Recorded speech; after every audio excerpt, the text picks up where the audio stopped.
महावीर स्वामी की जय। महावीर के जीवन के हर पहलू से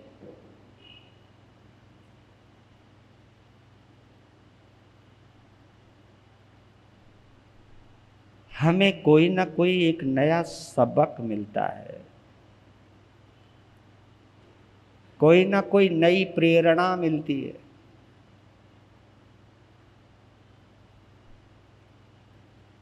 पर यह प्रेरणा केवल उन्हीं को मिलती है जिनके हृदय में प्रभु महावीर विराजमान है,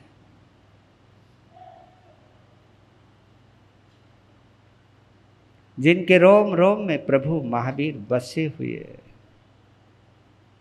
या यूं कहूं जिनके लिए महावीर आदर्श है, आइडल है।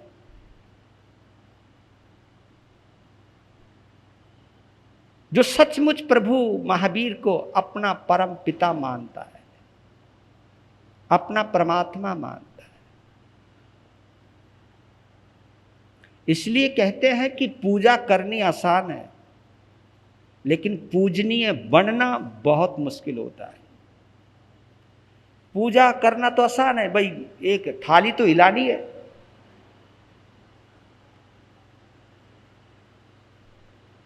हमारे यहां थाली नहीं हिलाते, हमारे यहां हाथ हिला देते। थाने वालों ने तो और भी आसान कर दिया मामला, उनके हाथ में कुछ उठाना ना पड़े, क्योंकि हो सकता है हाथ में उठाई हुई चीज कोई गिर ना जाए। या तो हाथ भी में कुछ उठाने की जरूरत नहीं, बस हाथ ही उठाने और जोड़ना है और घुमाना है जी, और बैठ जाना है। बहुत आसान है।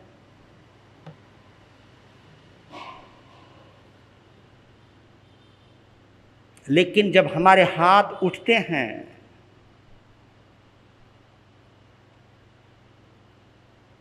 इन हाथों का उठना, इन हाथों का घूमना, प्रदक्षिणा लेना, लेकिन अपने हृदय में परमात्मा को अनुभव करना, तो वंदना भी सार्थक हो जाती है। पर लेकिन ये तभी होगा जब हमें प्रभु सामने नजर आए, या अपने हृदय में नजर आए, या रोम रोम में नजर आए, या अपने श्वासों में नजर आए। शायद इसलिए चुना महावीर भवन में महावीर कथा को, कि महावीर को इतना सुनाओ, इतना सुनाओ, या तो तुम बोर हो जाओ या तुम गौर करने लग जाओ। कुछ तो निकलेगा उद्देश्य, कोई ना कोई तो सार निकलेगा। या तो बोर हो जाओगे या गौर करने लगोगे। इतना सुनाओ महावीर को, इतना सुन लो महावीर को, या इतना सुनाओ महावीर को कि तुम अगर बाजार में भी खड़े हो तो भी तुम्हें ऐसा लगे कि महावीर तुमको देख रहे हैं, महावीर तुमको बोल रहे हैं, महावीर तुम्हें दिखाई दे रहे हैं। फोबिया होता ना, फोबिया। मैं महावीर का फोबिया तो तैयार नहीं करना चाहता हूं, लेकिन इतना जरूर चाहता हूं कि तुम्हें ऐसा लगने लग जाए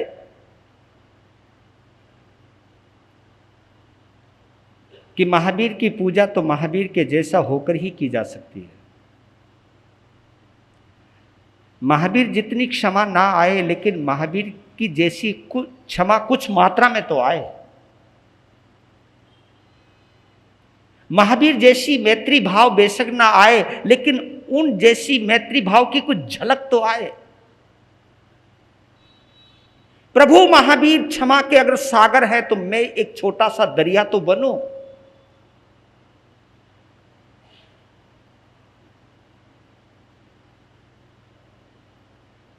आप ये मान करके चलिएगा, अगर आप छोटा सा दरिया भी बन गए ना, छोटे से सरोवर भी बन गए, क्योंकि समुद्र में, दरिया में, सरोवर में आप उसकी विशालता को मत नापे। एक बात कॉमन है वहां पानी है। और आपको ये बताता हूं कि भगवान महावीर एक बड़ी गहरी बात कहते हैं।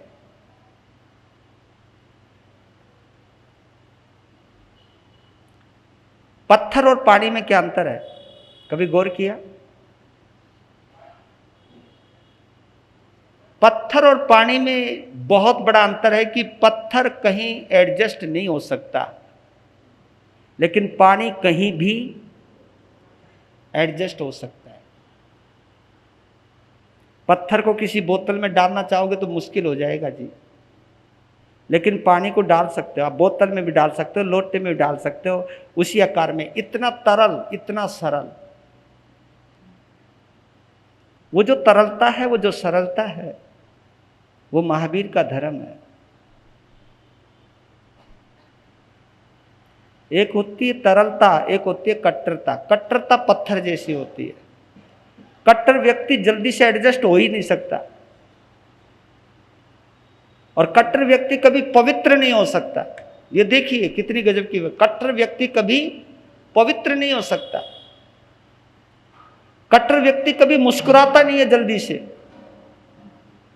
कट्टर व्यक्ति के चेहरे पे पता नहीं कैसी रहती है बातें, पता लग जाता बंदा जो है ना, जिसकी त्योरियां चढ़ी हुई हो, समझ जाओ आदमी या तो इगोइस्ट है, या कहीं किसी ना किसी कट्टरवादी में है, या कोई ना कोई मान्यता प्रेमी है। मान्यता प्रेमी, नॉट मानवता प्रेमी।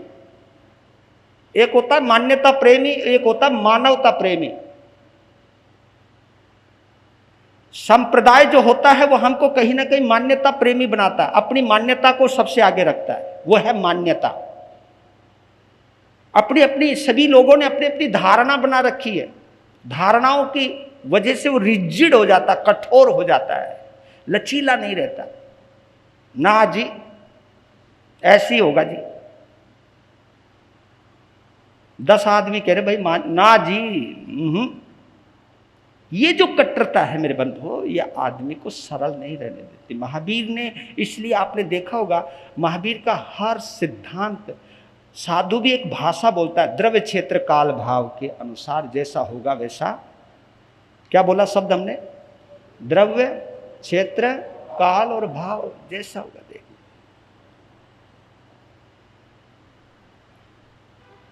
देखिए आज उसी की झलक मिल रही है महावीर के इस कथा में, इस चरित्र में।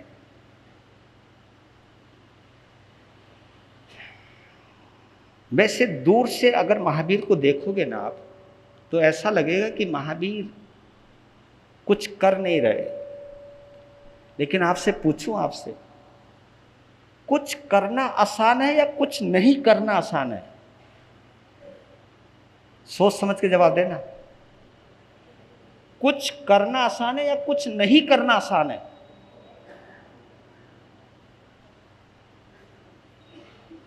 कुछ नहीं करना आसान है, कुछ नहीं करना आसान।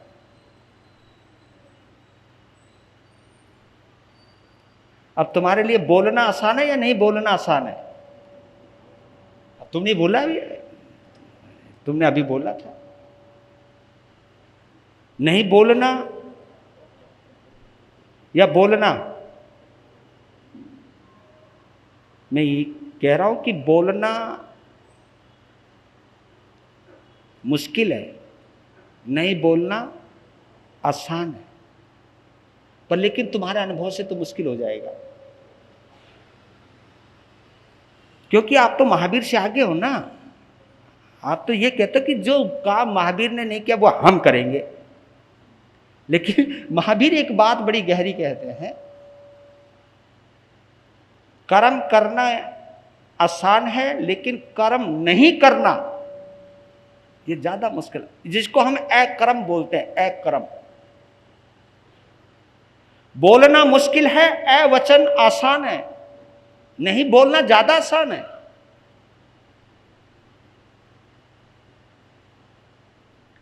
सोचना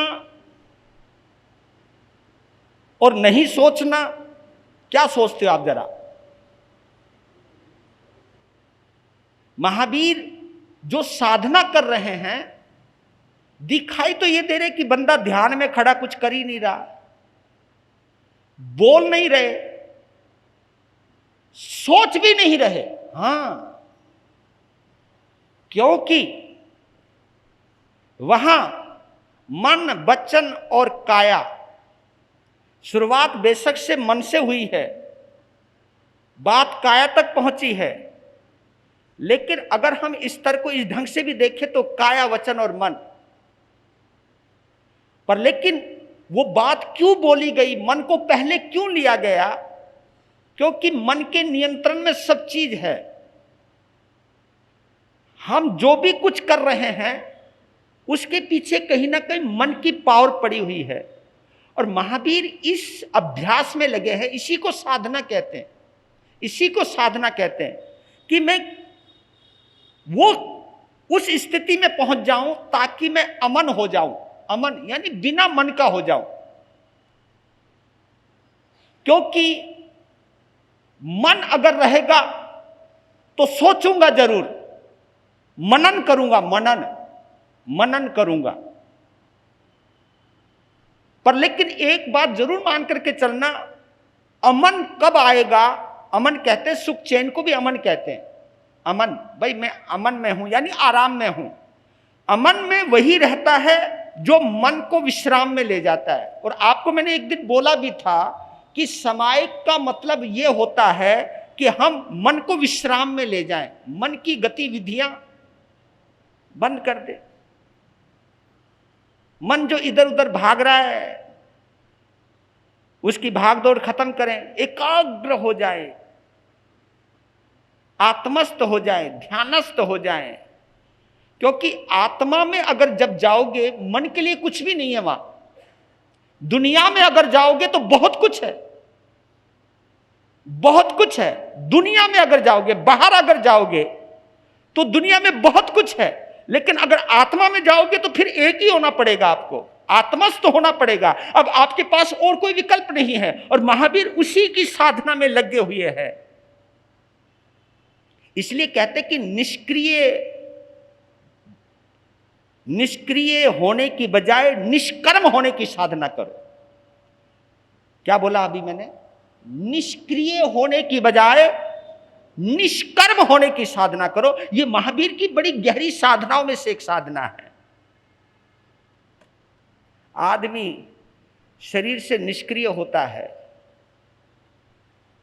लेकिन पड़ा पड़ा भी कर्म बांधता रहता है, निष्कर्म नहीं हो पा रहा। निष्कर्म होने का मतलब है कर्मों को प्रवेश करवाना बंद कर दिया। ये देखिए प्रभु महावीर 7 महीने, क्योंकि बिनती मानी है द्विजंत आश्रम की। आपको याद होगा कल मैंने क्या बोला था? द्विजंतक तापस रहते हैं वहां, द्विजंतक तापस, इसलिए उस आश्रम का नाम है द्विजंत आश्रम।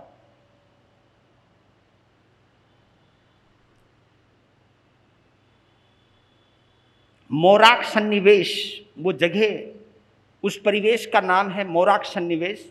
जैसे कोलाग सन्निवेश था, तो ऐसे चलते चलते मोराक सन्निवेश, वहां द्विजंतक तापसों का एक आश्रम है जिस नाम, जो द्विजंत आश्रम कहलाता है, क्योंकि वहां द्विजंतक तपस्वी रहते हैं, वो तपस्या करते हैं। और जो जिस तपस्या को करता है वो आश्रम उसके नाम से जाना जाता है। जिस दुकान में जो माल बिकता है उस माल की ही डिस्प्ले पर चर्चा होती है, उसके नाम से ही जाना जाता है। जिस दुकान पे लिखा हुआ है सर्राफा, तो पता लग जाएगा यह सोने चांदी का माल है। जहां कपड़े का काम है, जहां सोलो का काम है, अपने अपने शोरूम है, उन शोरूम के ऊपर पता लग जाता है किस चीज का शोरूम है, वह नाम लिखा रहता है। ऐसे द्विजंतक तपस्वियों का एक आश्रम था, उनकी अपनी एक विशेष साधना पद्धति थी। आज भी बहुत सारी साधनाएं चलती है। राधा स्वामियों की अलग साधना चलती है, निरंकारियों की अलग साधना चलती है, नामधारियों की अलग साधना चलती है, कबीर पंथियों की अलग साधना चलती है। सभी की अपनी अपनी साधना चलती है। दिगंबरों की अलग साधना चलती है, साधना तो अलग ही चलेगी ना। मंदिर मार्गियों की अपनी अलग साधना चलती है, थानक वालों की अलग चलती है, तारे पंथियों की अलग अलग साधना पद्धतियां अलग अलग हो सकती हैं। क्योंकि साधना पद्धतियां अलग है, तभी तो ये सब बंटवारा हो रखा है। नहीं तो बंटवारा होने की जरूरत क्या है? सबके जीने का अपना अपना तरीका है, खाने पीने का अपना तरीका है, पहनने का तरीका है, अपनी भाषा है, अपने भाव है, अपना व्यवहार है, अपना आचार है। कुछ भी, उन सभी चीजों के आधार पर मनुष्य जाति के इतने डिविजन्स बने हैं, इतने विभागीकरण हुए हैं। और मनुष्य हर मिजाज का है, हर तरह का है।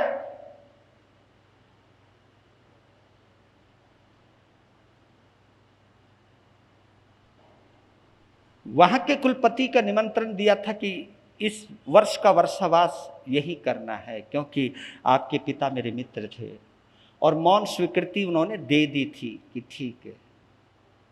टाइम पर आ गए।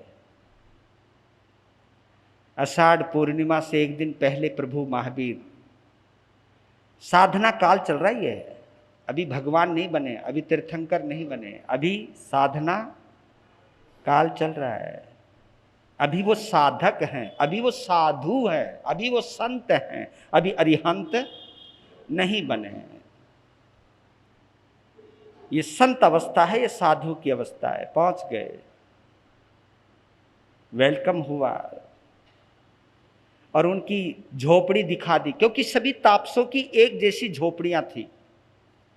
पहले एक प्राचीन पद्धति हुआ करती थी कि किसी भी साधक को अगर साधना करनी है तो उसकी जो छत होती है उस छत के अंदर लोहा नहीं होना चाहिए। तो पहले इसलिए झाड़ फूस की झोपड़ियां हुआ करती थी, क्योंकि जिसमें लोहा आ जाता है, लेंटर आ जाता है, तो ऊपर की जो एक ऊर्जा होती है, ऊपर से कनेक्शन जुड़ना बड़ा मुश्किल हो जाता है। इसलिए आपने देखा होगा जैन साधुओं की साधना जंगल की साधना है, क्योंकि इस पूरे वातावरण में एक ऊर्जा भरी हुई है। उस ऊर्जा को रोकने का काम कहीं ना कहीं लोहा कर लेता है। इसलिए आज भी जो मंदिर मार्गियों के मंदिर हैं वहां लोहा नहीं लगता कभी भी। वहां अधिकांश या तो पत्थरों का काम होगा या वो पीतल या तांबे का काम होगा, वहां पर लोहे का कोई उपयोग नहीं होता है। आज भी वहां पर ऐसी मान्यता है, तो इसके पीछे कोई ना कोई लॉजिक रहा होगा। लोहे की अपनी कोई ना कोई कमी तो रही।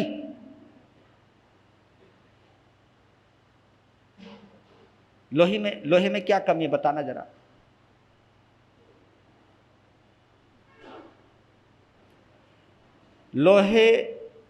लोहे को अगर चुंबक मिल जाए तो उसकी तरफ खींच जाता है, राइट।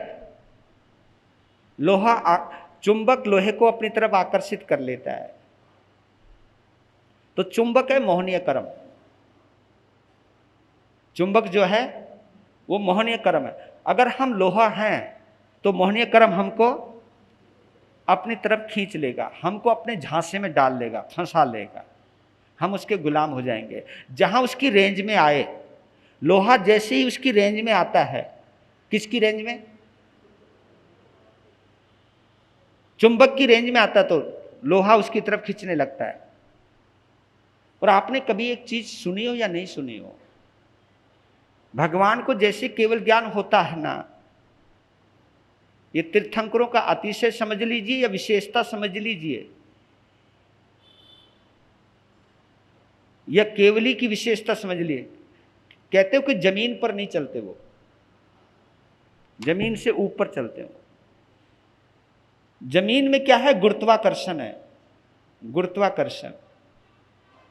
गुरुत्वाकर्षण ये हमारे पांव को जमा देता है अपनी तरफ। कोई भी चीज आप ऊपर की तरफ फेंकते तो कोई चीज नीचे की तरफ आ रहा है, तो किसकी वजह से आ रहा है?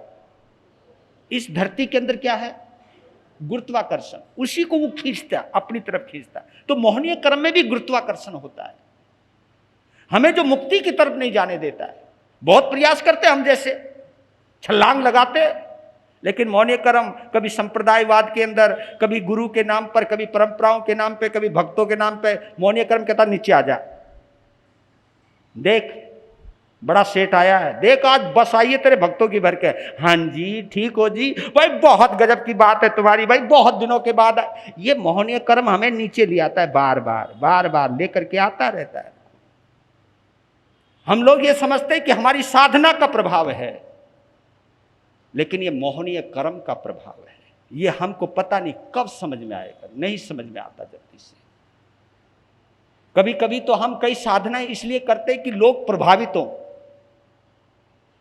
लोगों को प्रभावित करने के लिए हम साधना करते।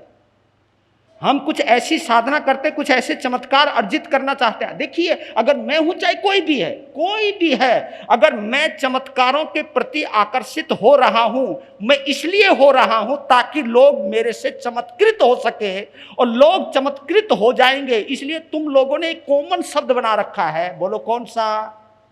चमत्कार को, जरा जोर से बोलो। हाँ, साधु सोचता है कि मेरा प्रभाव है। मैं कहता हूं तेरे चमत्कार का प्रभाव है, तू चमत्कार हटा दे बीच में से, फिर बैठा रहे। तो कहने का मतलब ये मोहनीय कर्म का प्रभाव है। मेरे कहने का भाव ये कि महावीर मोह से अमोह की साधना करने जा रहे हैं, ये प्रभाव है। क्योंकि मोहनीय कर्म से प्रभावित व्यक्ति डगमगाने लगता है, वो नीचे की तरफ आने लगता है। ऊपर तो गया था, गुरु ने भी पकड़ा था, उछाला था उसको ऊपर, लेकिन जैसे वो हाथ से निकला फिर वो मोहनीय कर्म की रेंज में आ गया, फिर वो नीचे आ जाता है। इसीलिए तो हमारे जन्म मरण हो रहे हैं।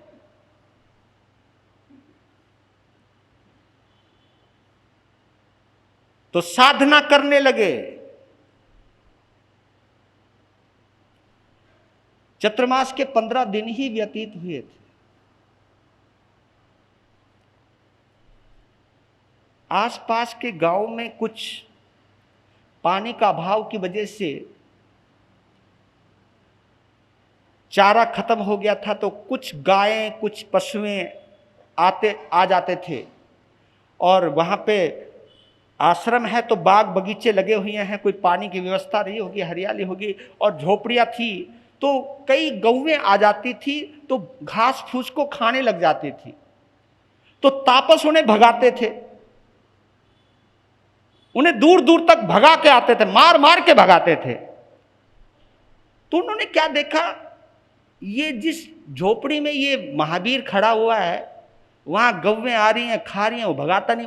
उनकी गौओं को भी वही भगाते थे, क्योंकि वो ये जानता था ये तो 4 महीने के लिए बाबा, बाद में झोपड़ी तो अपनी है, अपनी झोपड़ी तो बचाओ। और ऊपर से कुलपति ने कह रखा सबका ध्यान रखना है, कोई पशु अंदर नहीं आना चाहिए। वो पशु को भगाते रहे भगाते रहे भगाते रहे। महावीर ध्यानस्थ खड़े हैं, तो वो तापसों ने सोचा ये पता नहीं कैसा साधु है, झोपड़ी दी, अपनी झोपड़ी की भी चिंता नहीं। उन बोलों को ये नहीं पता बंदा अपनी झोपड़ी, तुम्हारी झोपड़ी संभाले, अपना महल छोड़ के आ रखा है। वो अपनी आत्मा में डूबे हुए हैं। तो उन्होंने शिकायत करी कुलपति से, क्योंकि जगह बहुत बड़ी होगी। कुलपति से कहा कि अपन तो दुखी आ गए महात्मा, जो तुम्हारा नया तापस आया, जिसको बड़े रिक्वेस्ट करके बुलाया है।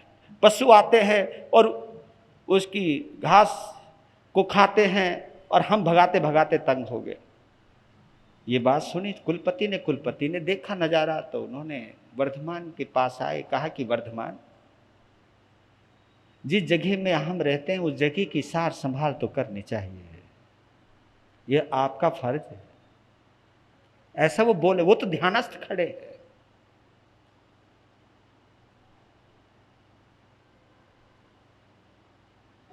अब बताओ, आत्मा को संभालें, बोलो ना, या झोपड़ी को संभालें? आत्मा में डूब जाते थे तो झोपड़ी भूल जाते थे। अब झोपड़ी बड़ा परेशान, फिर सोचने लगे भैया इनकी आज्ञा से आए हैं तो क्या करना चाहिए। तो बस उन्होंने कहा जिस चीज़ को हम संभाल नहीं सकते, मेरे रहने से किसी के अंदर द्वेष भाव ज़्यादा बढ़े, परेशान हो, तो ऐसी जगह को छोड़ देना चाहिए। तो वहां पर उन्होंने कुछ संकल्प किए कि अप्रीतिकर स्थान पर नहीं रहूंगा, जहां मेरे रहने से किसी को बुरा लगे वहां नहीं रहूंगा। इसको कहते हैं अप्रीतिकर स्थान। जहां मेरे रहने से किसी को बुरा लगे, किसी को शिकायत हो, तो उस जगह में नहीं रहूंगा। पहले ये किया, मौन से रहूंगा। फिर वहां से वो चल दिए, चतुर्मास के बीच में से चले वो। ऐसा ही हमारे यहां पर भी है।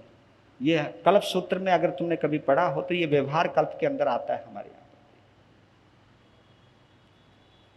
अगर संत चतुर्मास के बीच में से विहार कर सकता है, 2-3 स्थितियां बनती हैं तब।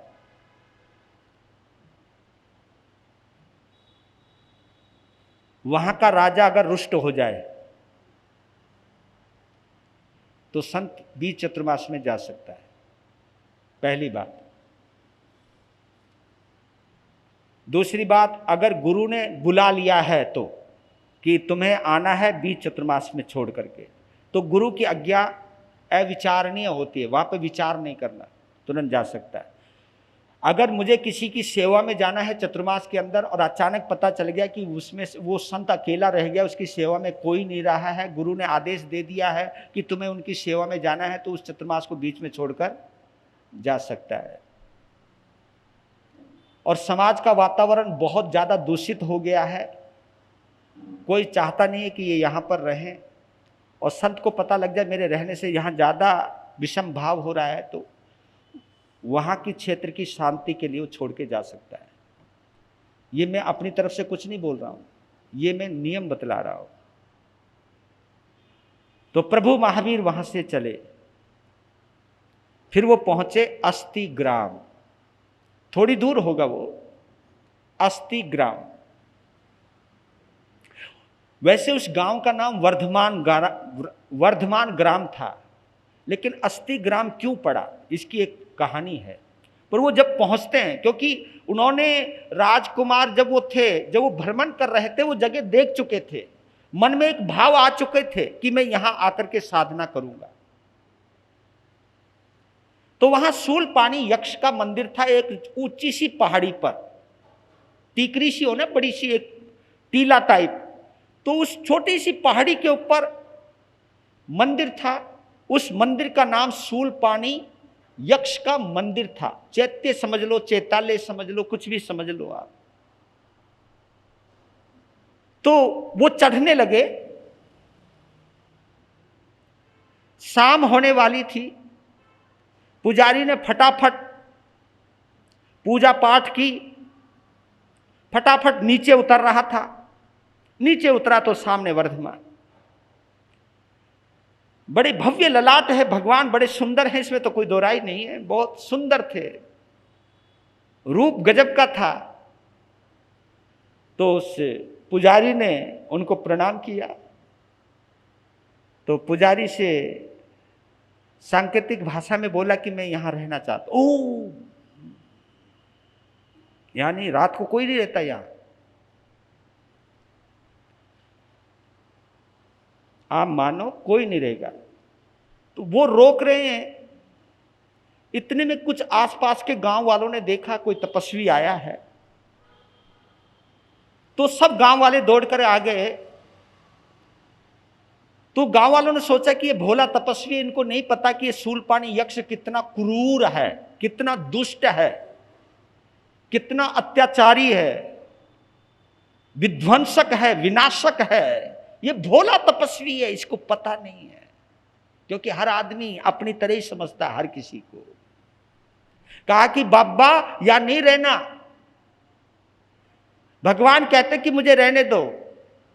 तब उसमें से एक बुजुर्ग आदमी निकल करके आता है, कहा कि शायद आपको मालूम नहीं, इसलिए मैं बता रहा हूं, यह शूलपाणी यक्ष का मंदिर है, यहां रात को कोई रह नहीं सकता। ये तो जो हम थोड़े बहुत बचे हुए हैं, सब इस यक्ष की मेहरबानी से बचे हुए हैं, हम इसके दास हैं, पूजा करते हैं, और जो जो ये बोलता है हमें वो सब कुछ करना पड़ता है, नहीं तो पता नहीं कितने जने मर चुके हैं, खत्म हो गए। ये गांव इतना गजब का था, इतना निहाल गांव था, इतना खुशहाल गांव था, लेकिन इनके आतंक से सब कुछ खत्म हो गया। जो बचे कुचे हम लोग हैं, ये सब इनकी मेहरबानी पर है। और इन्होंने संकेत दे रखा है कि कोई माई का लाल रात को मेरे पास नहीं रहेगा, दिन छुपने से पहले सब निकल जाना यहां से, क्योंकि यहां पर मैं ही रहूंगा।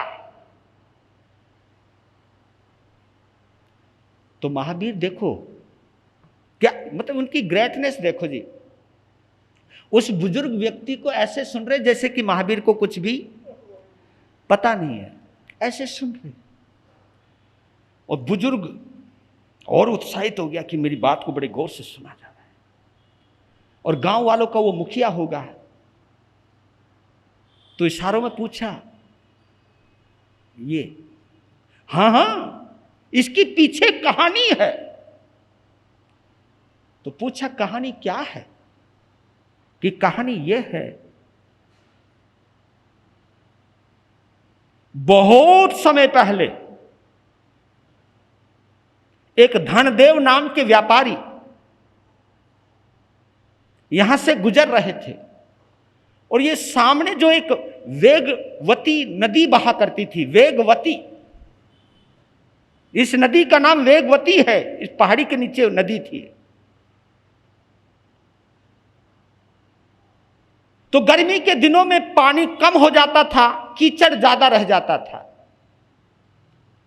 तो एक बार 500 गाड़ियों के साथ, बैलगाड़ियों के साथ धनदेव एक व्यापारी व्यापार के सिलसिले में अपना माल भर के इधर से गुजर रहा था।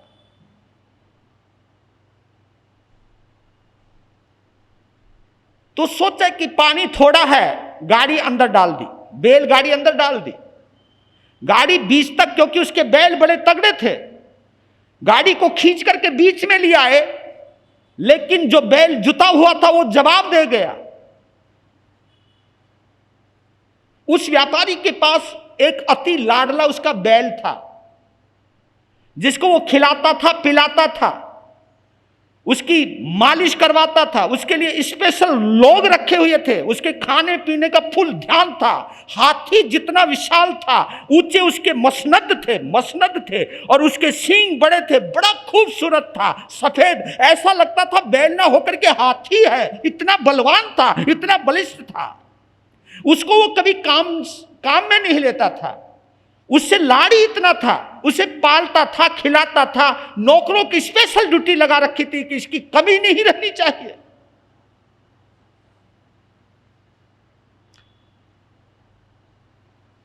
जब बैलों ने जवाब दे दिया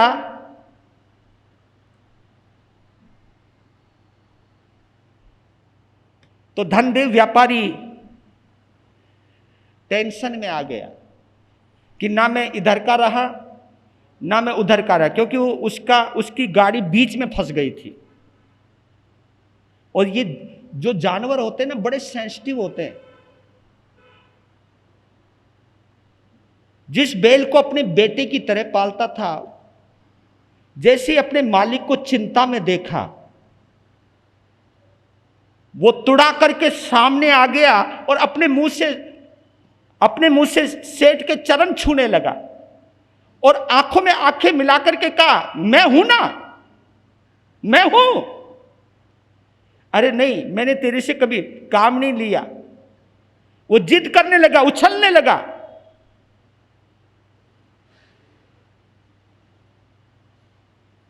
और अपना मुंह टेक दिया अपने मालिक के चरणों में, उठाया नहीं, हटाए नहीं। यानी वो ये कह रहा है कि मैं जुतूंगा, आज तक मैंने तुम्हारा खाया है, आज काम आऊंगा। जिद कर ली उसने, सेठ ने इजाजत दे दी।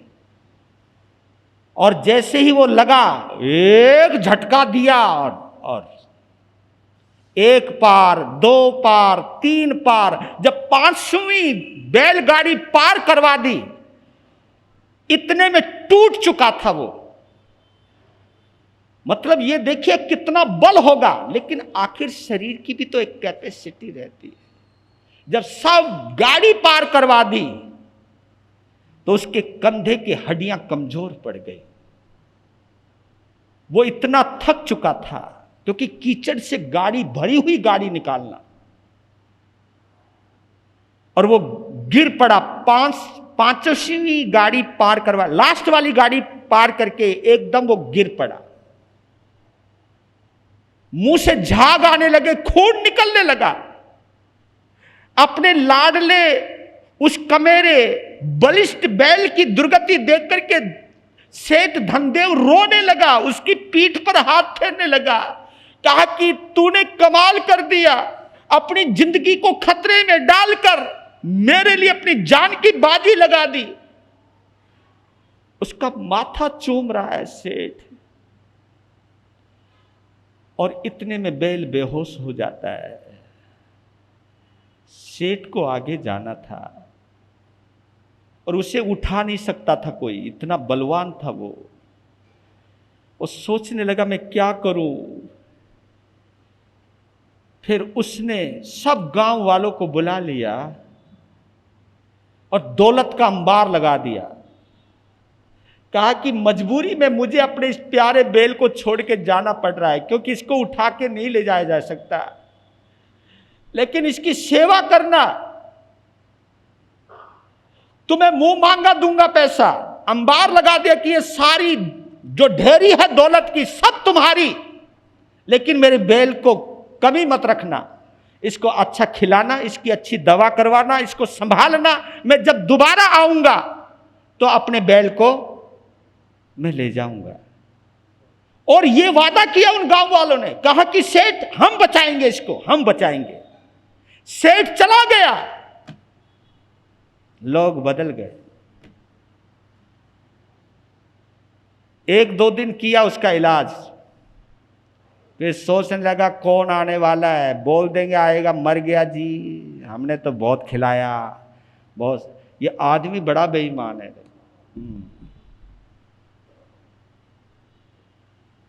ये कभी कभी तुम लोग भी चेक किया करो।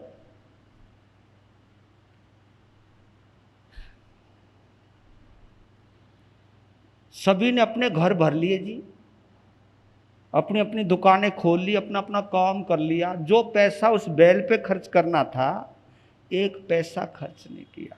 और वो बैल दर्द के मारे फिर बीमार हो गया, ज्वर हो गया, तड़प तड़प के बैल मर गया, भूखा प्यासा तड़प तड़प के मर गया।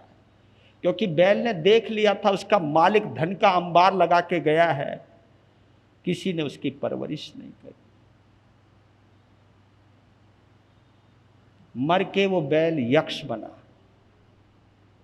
क्योंकि मन में खुंदक थी, और खुंदक में मरेगा तो बदला तो लेगा।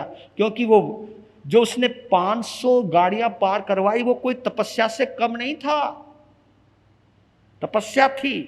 जितना खाया था सारा कर्जा चुका दिया, और उस तपस्या से जो उसने सहयोग करके सेवा करके जो पुण्य कमाया होगा, तभी तो देव बना, नहीं तो क्यों बनता देव वो?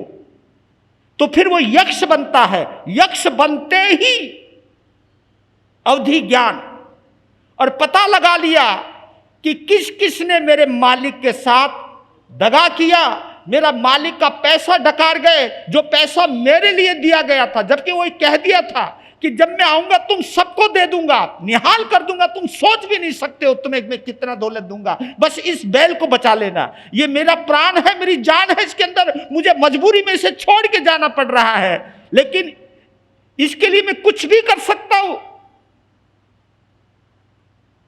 और यक्ष बन के फिर जो उसने तांडव मचाया, उल्टा टांग दिया जी, पटक पटक के मारा, घर घर में घुस गया, दीवारों से सिर फुड़वा रहा है। जो हालत उसकी हो गई थी, ऐसी हालत में ले आता था बंदे को कि मुंह से खून निकलने लग जाता था, कंधे टूट जाते थे। वो जिस बीमारी में वो मरा है, आदमी को उसी स्थिति में लाट करके पटक देता था और उसी स्थिति में सबको मारता चला गया। और इतना पटकता था वो, कहीं आदमी गिरता था, कहीं कहीं जाता था, लोग भागने लगे। भाग करके भी क्या किया, वो पीछा करता था, मगर जाओगे कहां। फिर आखिरी में निर्णय लिया, पता लग गया कि ये हो क्या रहा है।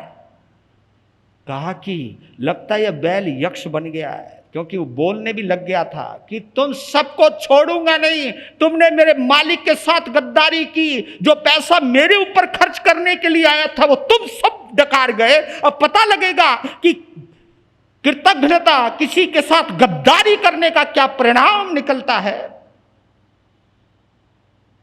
तो गांव वाले जो बचे कुचे थे,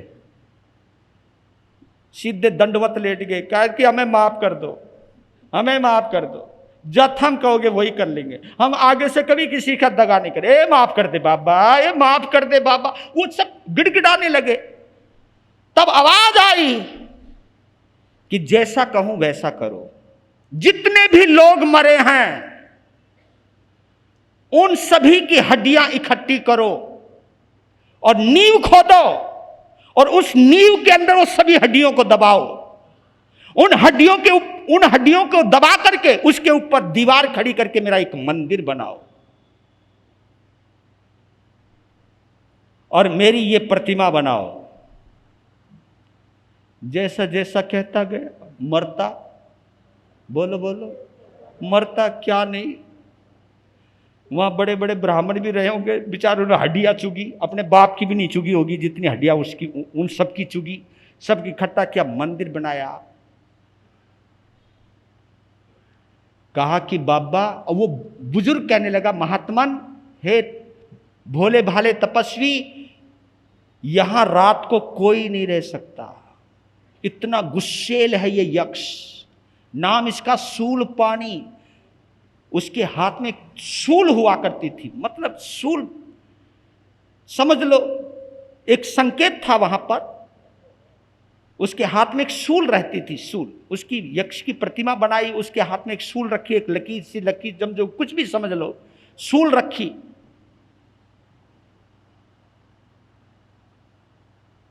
फिर भी महावीर मुस्कुरा रहे हैं, मैं रहना चाहता हूं। हैं? आपको डर नहीं लगता? नहीं।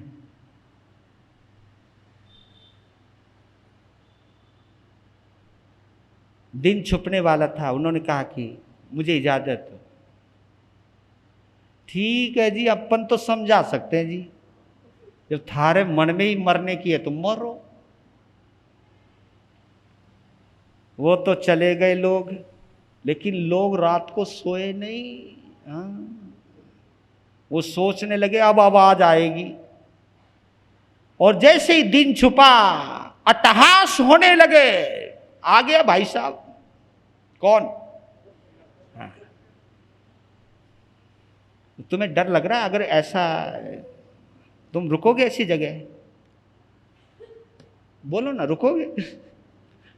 तुम तो अपने घर में यार लाइट चली जाए, तुम्हें अपने घर में से एक कमरे से दूसरे कमरे में जाने में डर लगता है। तो मैं, कमाल की बात है, भय संज्ञा हमारी और तुम्हारी कितनी मजबूत है। तो अट्टहास होने लगा, क्योंकि जैसे दिन छुपा यक्ष आया और यक्ष ने बंदे को अंदर देखा तो उसका गुस्सा इतना प्रचंड हो गया, अट्टहास किया बड़े जोरों से, और अट्टहास ऐसा किया कि दीवारें कांपने लग जाए। आजकल म्यूजिक भी ऐसा चलता है, डन डन डन डन, वो है ना, मतलब तुम्हें लगता है कि मतलब धरती भी, हाँ, ये आजकल ऐसा भी म्यूजिक चलने लग गया। तभी लोगों के पांव थिरकते हैं, क्योंकि जब धरती हिली रही है तो हम भी हिलने, आप लोग भी हिलने लग जाते हो, बड़े गजब का। तो उस वक्त पूरा गांव दहलने लगा, लेकिन भगवान उस हुंकार में भी तटस्थ खड़े हैं।